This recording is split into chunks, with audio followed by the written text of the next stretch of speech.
This is Ms. Wiles, and in this video we'll do 4 problems from systems of equations. These 4 problems are here before you. Go ahead and pause this video now and attempt to work out the ones that you can and come back to it for instruction. The first question says to use substitution or elimination to solve the system of equations, and you have 2 equations there to work with.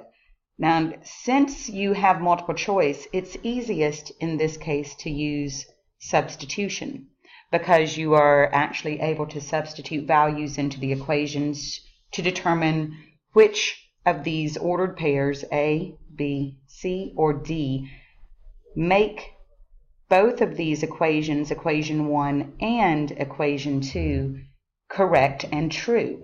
That's what a system of equations is. It's more than one equation that's happening at the same time, and the solution is the point, the value, the ordered pair that work or make the statement true for both equations. You can choose either equation to start with, whichever one you think is easiest, and you might want to start with the r plus t equals 25 because there are no negatives. In each of these ordered pairs, the first number is r and the second number is t, because normally it would be x and y, and when we use other variables, unless you're told differently, then you go alphabetically r and t. So checking the first one, if this is true, then r plus t has to equal 25. And so we check the first one, and 12 plus 13 equals 25. Now you may think that that means that A is the correct answer, but it only means it's the correct answer if the first equation works for the 12 and 13 also. So we take that same r, the 12, and substitute it into the first equation. In fact, let's make another column. I think that's easier to see. We have these 2 equations that have to be true. So we substitute the 12 for r, substitute the 13 for t, and 12 minus 13 does not equal -5. So that's not true, and if one of the statements is not true, then that can't be the right answer. And then go on to the second, or whichever one you want to check next. For r plus t, 10 plus 13 equals 20. I'm sorry, that's a 15. Be careful. 10 plus 15 equals 25. And 10 minus 15, you ask yourself, does that equal -5? And 10 minus 15 does equal -5. And you are happy because you have found the correct answer. The second problem, use substitution or elimination to solve the system of equations. 2x plus y equals 7. And y equals 0.5x plus 2. Now there's only going to be one point where these 2 lines, because they are linear equations, there's going to be one point where they intersect. And that's what these points are. And because it's multiple choice and because I can use substitution, I choose to do that.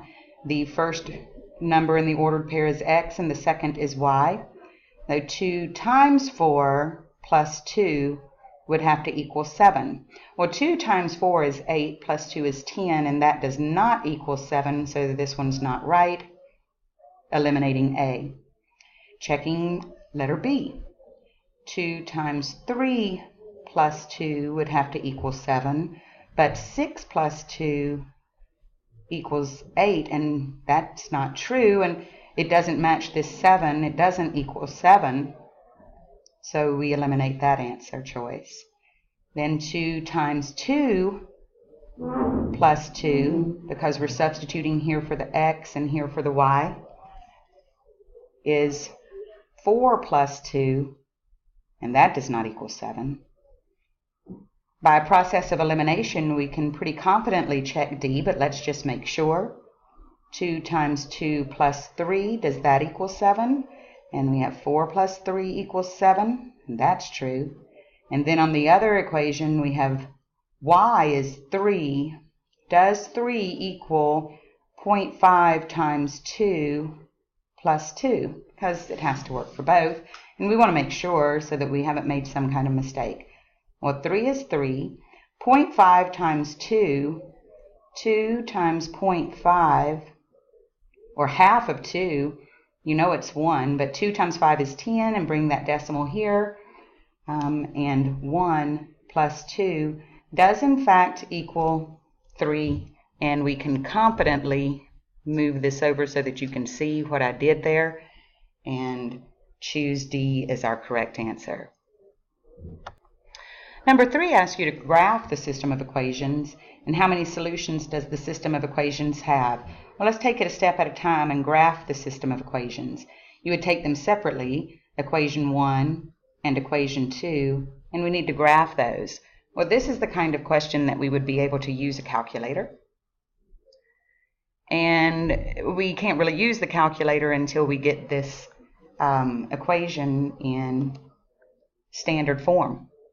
In this case, since it is a linear equation with the x and the y, we want it in slope-intercept form. Slope-intercept form is y equals mx plus b, where m is the slope and b is the y-intercept. For equation 1, x plus 1/3 y equals 5/3. To change this equation so that it looks like the slope-intercept form that I want, I need to solve it for y.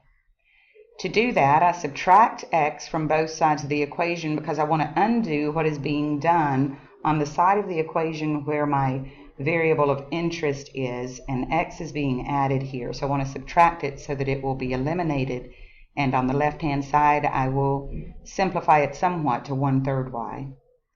On the right-hand side of the equation, now I have 5/3 minus x, but because I know what my equation should look like, I'm going to change that or arrange it in such a way that it's negative x plus 5/3. Still not finished because of this 1/3. Now you think about how can I undo multiplying by 1/3, and by our properties of multiplication, if I multiply that by 3, then 3 times 1/3 equals 1, and now I have 1y. Well, if I multiply this side of the equation by 3, I also have to multiply this entire side of the equation by 3. And 3 times negative x is negative 3x. And 3 times 5/3 is 3 times 5 is 15. Over 1 times 3 is 3. 15 over 3 is 5. And that's the first equation, y equals negative 3x plus 5. The second equation, I have 3x plus y equals 2. This is a one-step thing to get this y, my interest variable. I want to solve for y. Subtract 3x from both sides of the equation, and y equals negative 3x plus 2. Now, if I recognize, well, first of all, let's just graph it. If I graph this using my calculator, I've now got the y minus y equals negative 3x plus 5, so I'll put in negative 3x plus 5. Let's back up a little bit here. And for the second equation, y equals negative 3x plus 2. When I graph these two equations, here comes my first one, and here comes my second one. These lines are parallel, and they have no solution. There is never going to be a point that is on both of these lines because they're parallel. Now, if you notice something here, since both of these equations have the same slope, we can say that any two equations, linear equations that have the same slope, will have no solutions, because when we graph them, they will just be parallel to each other and never cross. And that's all I have to say about that one. And we've got a few minutes on this video to do number 4. Number 4 is quite an interesting problem. The tens digit of a 2-digit number is 5 more than twice the ones digit. Well, I've got two numbers. That's a tens digit and the 1 digit. And these are place values. Well, the tens digit, I don't know what it is. But I know that the tens digit is 5 more than twice the ones digit. So I'm going to make, instead of making that my unknown, I'm going to make the ones digit my unknown.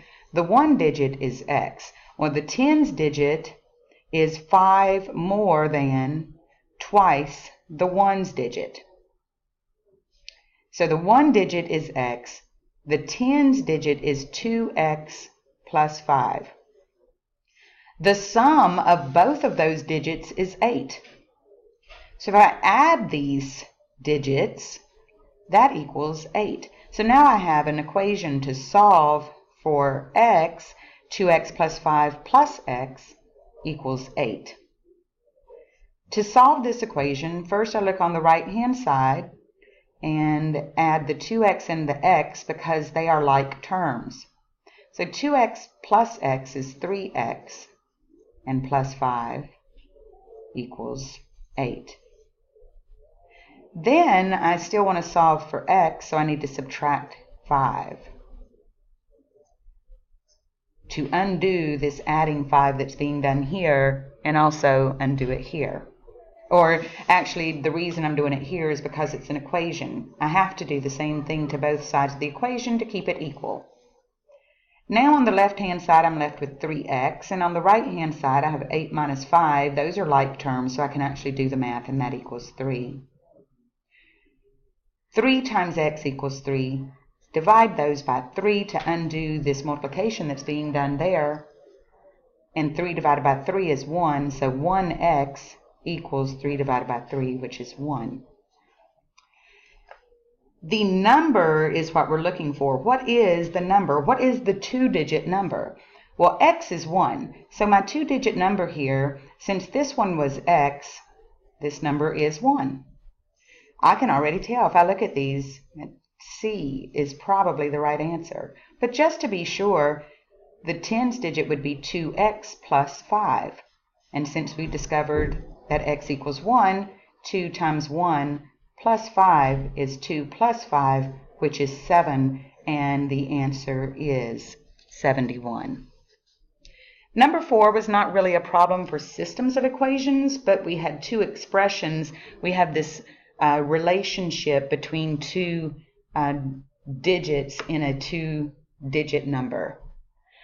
Well, that's 4 problems there for you, 3 of them for systems of equations, and 1 for those unknown integers that we look for with their relationships. And that's all I have to say about that.